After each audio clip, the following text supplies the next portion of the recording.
Come back anytime. Salut tout le monde, c'est Xavier, bienvenue sur Watch Mojo Français.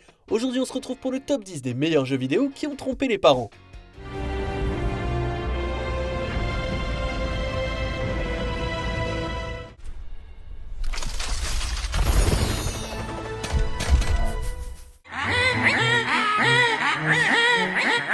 Pour cette liste, on va s'intéresser à la fois à des jeux pour enfants qui sont tout sauf des jeux pour enfants et à des jeux remplis d'enfants et qui ne devraient pas l'être. Dites-nous dans les commentaires quels sont ceux auxquels vos parents vous ont laissé jouer. Numéro 10, Doki Doki Literature Club.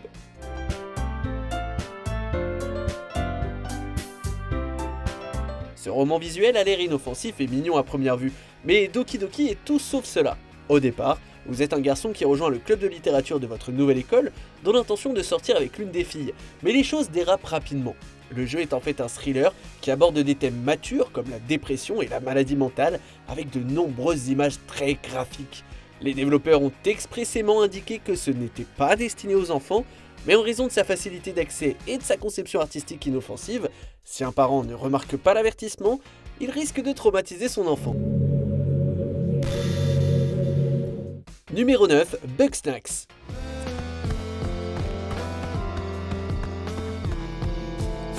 Ce jeu des développeurs d'Octodad est arrivé sur PS Plus au moment du lancement de la PS5, donnant ainsi à beaucoup de gens l'occasion d'y jouer. Il s'avère que Bugsnax est en fait encore plus étrange que ce que laissait présager la bande-annonce. Je ne le dévoilerai pas, mais il y a un rebondissement vers la fin qui change tout. C'est un jeu qui n'est définitivement pas pour les enfants.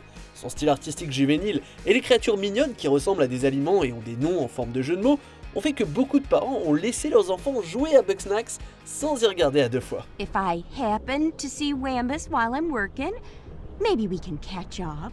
Numéro 8, Banjo-Kazooie et Banjo-Tooie. La série de jeux de plateforme de Rare est un divertissement pour toute la famille. Ou pas ? On ne peut nier que ces jeux sont excellents, ils font partie des meilleurs dans leur genre et sont absolument remarquables. Mais si vous rejouez à Banjo-Kazooie à l'âge adulte, vous serez probablement surpris par le nombre de blagues totalement inappropriées. Elles sont aussi fréquentes que vous serez choqué que le jeu soit classé pour tous. Heureusement, les enfants ne comprendront aucune de ces blagues, mais pas sûr que leurs parents apprécieront des blasphèmes cachés dans le jeu de leur progéniture.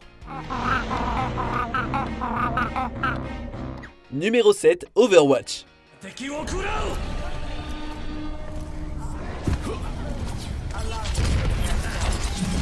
Le jeu de tir de Blizzard peut sembler sympathique au premier abord. Il a un style artistique coloré et pas vraiment de violence gratuite. Bien sûr, vous tirez sur des gens avec des armes à feu, mais il n'y a pas de gore quoi. Cependant, Overwatch a un problème avec les lootbox qui ont même été rendues illégales dans certains pays car elles sont considérées comme des jeux de hasard. Les parents pourraient se laisser berner en pensant qu'Overwatch est un jeu familial pour que leurs enfants s'énervent parce qu'ils n'ont pas pu obtenir des skins à durée limitée sans dépenser d'argent réel dans les lootbox. Et pour couronner le tout, la communauté d'Overwatch est assez toxique, malgré les efforts de Blizzard pour y remédier.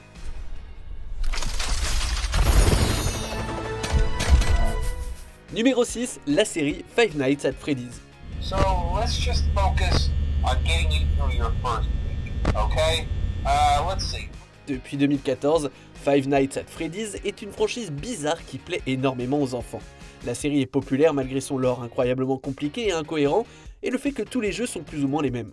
Bien que les jeux ne soient pas si effrayants pour les adultes, puisqu'il ne s'agit que de simples jumpscares, ils suffisent à provoquer soudainement des cauchemars chez les enfants. Non seulement les parents devront faire face à cette situation, mais ils devront aussi continuer à acheter les nouveaux jeux et des produits dérivés pour toujours. Numéro 5, la série FIFA.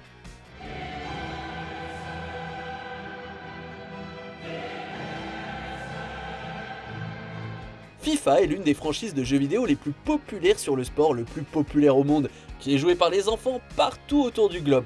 Mais ces dernières années, FIFA s'est de plus en plus orienté vers des microtransactions prédatrices. Ce qui devait être un jeu de football innocent, où les enfants peuvent créer leurs équipes de rêve, est devenu un moyen pour EA de faire payer de plus en plus d'argent pour pouvoir enfin débloquer tous les joueurs qu'ils veulent utiliser. Les parents croiront qu'il ne s'agit que de football, puis leurs comptes bancaires seront vidés par EA Sports.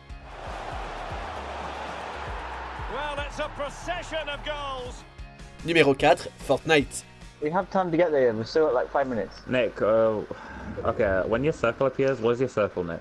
enfants et adultes jouent et apprécient Fortnite. C'est totalement gratuit et ça possède un gameplay hautement addictif. Mais le problème de Fortnite, c'est, une fois encore, ses microtransactions. Il s'agit de l'un des pires jeux en ce qui concerne les microtransactions, et l'internet est inondé d'histoires d'enfants qui dépensent des centaines, voire des milliers d'euros en V-Bucks.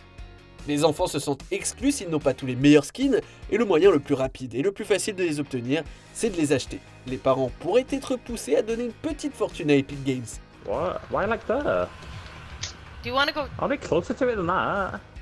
Numéro 3, la franchise Call of Duty.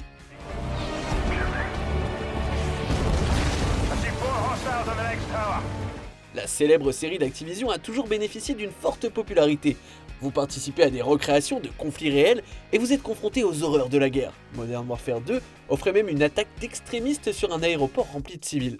Mais l'époque du chat vocal de Xbox Live a permis de mettre en évidence une chose, le mode multijoueur de Call of Duty était rempli d'enfants. Et ils étaient extrêmement bruyants, n'arrêtant jamais de crier dans leur micro.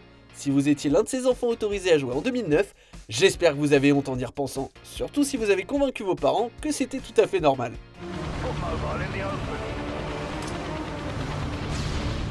Numéro 2, la série Grand Theft Auto. Come back anytime. On sait tous que les enfants ne devraient pas jouer à GTA, et la série a fait l'objet de multiples controverses au cours de son histoire. Mais malgré l'existence du système de classification qui avertit les parents de son contenu, ces derniers continuent d'acheter des jeux GTA pour leurs enfants, et sont ensuite surpris par la violence. Et ce, même si les jeux portent littéralement le nom d'un crime en anglais, et hurlent sur tous les toits que c'est un jeu pour adultes. Certains parents inconscients l'achètent pour leurs enfants, et puis se plaignent. Peut-être qu'un jour, ils apprendront à faire un peu plus attention. On arrive presque à la fin. Nous publions de nouvelles vidéos chaque jour, alors avant de continuer, abonnez-vous et activez la petite cloche et les notifications sur téléphone pour ne rien rater. Numéro 1, Conker's Bad Fur Day. I'll get him a duct tape, asshole. I'll come down here, I'll show him what the duct tape is, I'll show him where to stuff it. Stupid All I do all day is try to sort his stupid problems out of the asshole. Hate it. Ce jeu est la définition même d'un jeu qui peut tromper les parents. Ses graphismes caricaturaux et son gameplay de plateforme 3D pourraient facilement berner un adulte non averti en lui faisant croire qu'il s'agit d'un autre Spyro ou Crash Bandicoot. Mais non, c'est en fait une parodie de ces jeux, réservée uniquement aux adultes, avec un langage grossier, des personnages et des thèmes incroyablement inappropriés. C'est un miracle que Nintendo l'ait offert sur la Nintendo 64, car il a détruit l'image familiale de la console. C'est un jeu emblématique et exceptionnel dont aucun enfant ne devrait s'approcher, sous peine d'être traumatisé à jamais. Here I am, you greedy bastard. Who wants to be a millionaire? Que pensez-vous de notre sélection? Dites-le moi dans les commentaires et checkez cette autre super vidéo de Watch Mojo français.